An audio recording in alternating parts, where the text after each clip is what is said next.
Hello everybody, I'm Robius and welcome to the second episode of Assassin's Creed The Real History. In this series, as the name implies, I will be comparing the events in a character's life within one of the Assassin's Creed games to the actual history behind the individual. As always, beware of major story spoilers. So for today's episode, we will be looking at the history of Benjamin Hornigold. To begin, we're going to be examining his pre-game history, which will give you a little bit of context on his earlier life and career. Then we will be analyzing the part of his life that is depicted in AC4, and lastly, we will be comparing what happens in the game to the real historical events. Unfortunately, as seems to be a theme with these pirates, the majority of Hornigold's early life is unrecorded. It is assumed that he was born in the area of Norfolk, England, however that is unconfirmed. Anyways, as we skip ahead into his adult life, Benjamin Hornigold had begun to work as a privateer within the Caribbean. During this time he became very successful and was considered a notable leader and captain by his crew. It is assumed that he fought in Queen Anne's War, and, much like Blackbeard, once the fighting was over, he was left without employment. Evidently, it was around this time where he turned his life to piracy to make a profit.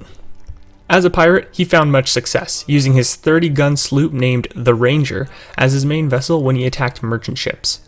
Around this time, he established his base of operations in the area of New Providence and Nassau. Soon after, he took on a promising apprentice as his second-in-command, the man who would one day be known as Blackbeard, Edward Thatch. Throughout their joint career as pirates, Hornigold and Thatch captured many vessels, and Hornigold's fleet grew to number around 5 vessels, with approximately 350 men at his command. It is around this time where we meet Hornigold for the first time in Assassin's Creed 4.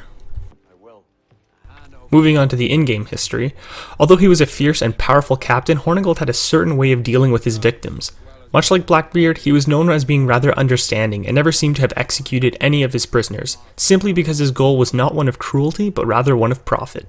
This aspect of his personality was very well represented in Assassin's Creed 4 as Hornigold was teaching Kenway how to capture vessels. I am Captain Hornigold and this is my crew. We're sailors like yourselves, but quite unalike in our purpose.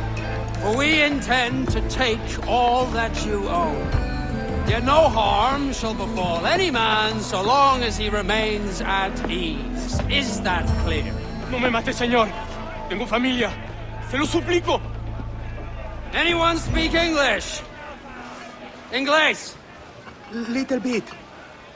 Tell your friends we're stealing your goods, and we won't hurt nobody if everyone stays as still as a sandbar. You got that? Please to repeat. Oh, for fuck's sake. Lock him in the hold, and take everything that isn't nailed down. Another rule that Hornigold seemed to follow was to never attack British ships.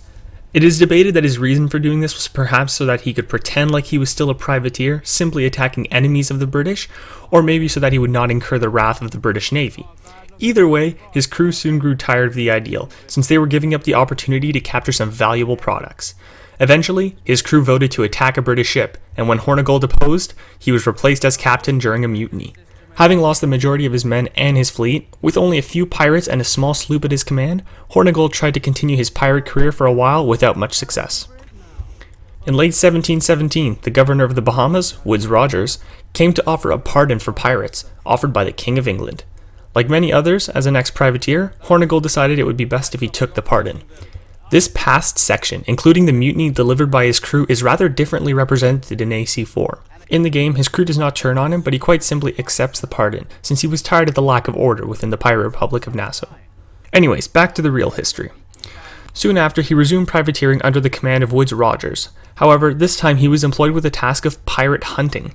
He spent a year and a half hunting down his former colleagues, who saw him as a traitor to their way of life. He became reputable as a pirate hunter, and many pirates were hanged because of him. However, he never did manage to capture his former crew members and friends, such as Blackbeard, Charles Vane, and Jack Rackham. Again, this element was well represented in the game, as Kenway meets him for the first time following his betrayal. However, instead of just working for the governor of the Bahamas, AC4 adds that he became a Templar as well. A pox on you, traitor! You sold us downriver. Because I found a better path. The Templars know order, discipline, structure. But you never could fathom these subtleties. By 1719, Hornigold's career as a pirate hunter came to a dramatic end.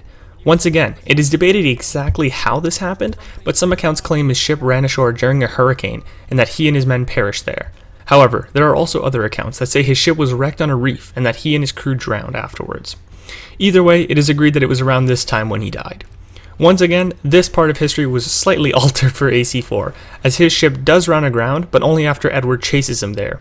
He is then assassinated by Edward Kenway following a fight. So, to summarize, the main differences between Hornigold's real history and his representation in the game was that AC4 did not depict him leaving piracy due to his crew's mutiny, but rather his growing disgust towards the pirates' way of governing Nassau. Secondly, AC4 showed him as becoming a Templar, which evidently wasn't the case, but definitely fit the story rather well. And lastly, the final difference was Hornigold's death. In reality, he died under the circumstances surrounding his ship being run aground. However, in AC4, it was Edward who ended his life as vengeance for his betrayal. Murder and mayhem. You threw in with the very kind we once hated! No! And with that, we have wrapped up the second episode of Assassin's Creed: The Real History. Once again, I hope you have all enjoyed the history lesson, and if you like the sound of the content, I highly suggest you try out the Assassin's Creed game series. Thank you all for watching. If you have any suggestions for a future character or event from any of the Assassin's Creed games you'd like me to show, please leave it in the comment section below. Also, if it's not too much trouble, please share with me your general thoughts on this series and share any suggestions in general you may have for me. Thank you all for watching. Please rate, comment, and subscribe. I'll see you all in a future episode.